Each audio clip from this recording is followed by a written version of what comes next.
अथ षट्षष्टितमः सर्गः।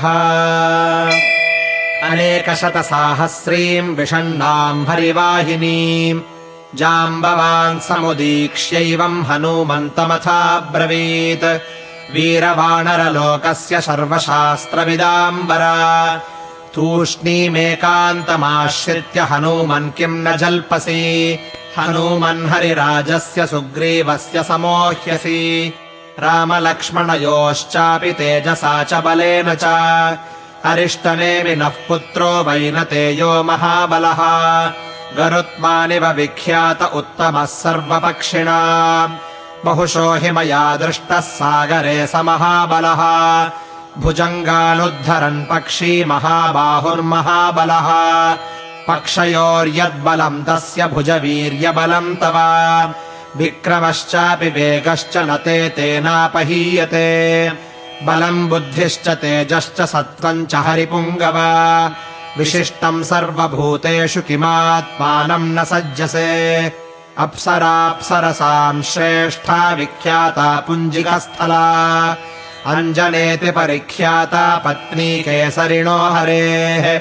विख्याता त्रिषु लोकेषु रूपेणा प्रतिमा भुवि अभिशापादभूत्तात कपित्वे कामरूपिणी। दुहिता वानरेन्द्रस्य कुञ्जरस्य महात्मनः मानुषम् विग्रहम् कृत्वा रूपयौवनशालिनी।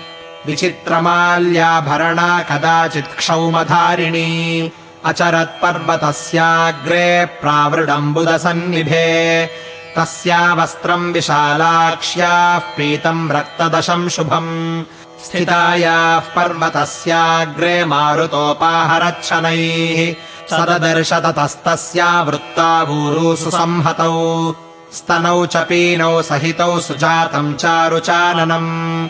ताम्बलादायतः श्रोणीम् तनुमध्याम् यशस्विनीम् दृष्ट्वैव शुभसर्वाङ्गीम् पवनः काममोहितः।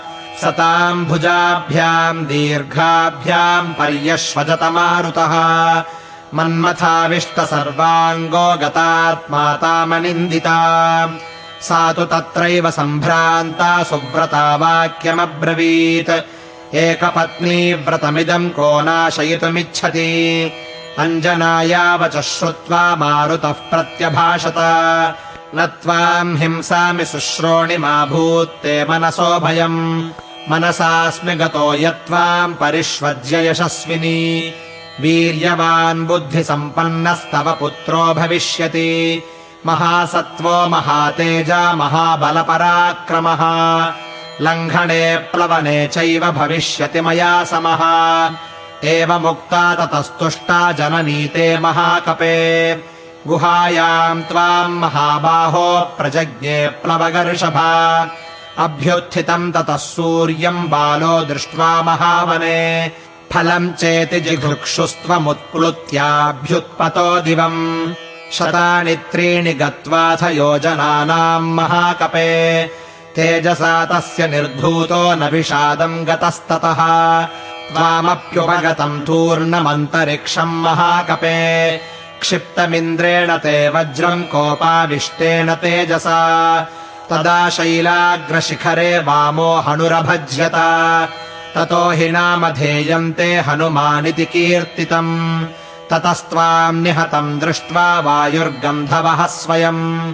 त्रैलोक्यम् भृशसङ्क्रुद्धो नववौ वै प्रभञ्जनः। सम्भ्रान्ताश्च सुराः सर्वे त्रैलोक्ये क्षुभिते सति। प्रसादयन्ति सङ्क्रुद्धम् मारुतम् भुवनेश्वराः। प्रसादिते च पवने ब्रह्मा तुभ्यम् वरम् ददौ। अशस्त्रवध्यताम् तात समरे सत्यविक्रमा। वज्रस्य च निपातेन विरुजम् त्वाम् समीक्ष्य च। सहस्रनेत्रः प्रीतात्मा ददौ ते वरमुत्तमम्। स्वच्छन्दतश्च मरणम् तव स्यादिति वै प्रभो। सत्त्वम् केसरिणः पुत्रः क्षेत्रजो भीमविक्रमः। मारुतस्यौरसः पुत्रस्तेजसा चापि तत्समः।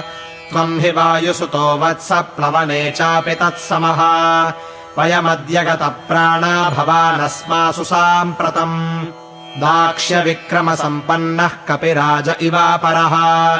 त्रिविक्रमे मया तात सशैलवनकानना 37 कृत्वः पृथिवी परिक्रान्ता प्रदक्षिणम् तथा चौषधयोऽस्माभिः सञ्चिता देवशासनात् निर्मथ्यममृतम् याभिस्तदानीम् नो महद्बलम् स इदानीमहम् वृद्धः परिहीनपराक्रमः साम्प्रतम् कालमस्माकम् भवान् सर्वगुणान्वितः तद्विजृम्भस्व विक्रान्तप्लवतामुत्तमो ह्यसि त्वद्वीर्यम् द्रष्टुकामा हि सर्वा वानरवाहिनी उत्तिष्ठ हरिशार्दूललङ्घयस्व महार्णवम् पराहि सर्वभूतानाम् हनुमन्यागतिस्तव विषण्णाहरयः सर्वे हनुमन् किमुपेक्षसे विक्रमस्व महावेग विष्णुस्त्रीन् विक्रमानिव ततः कपीनामृषभेण चोदितः प्रतीतवेगः पवनात्मजः कपिः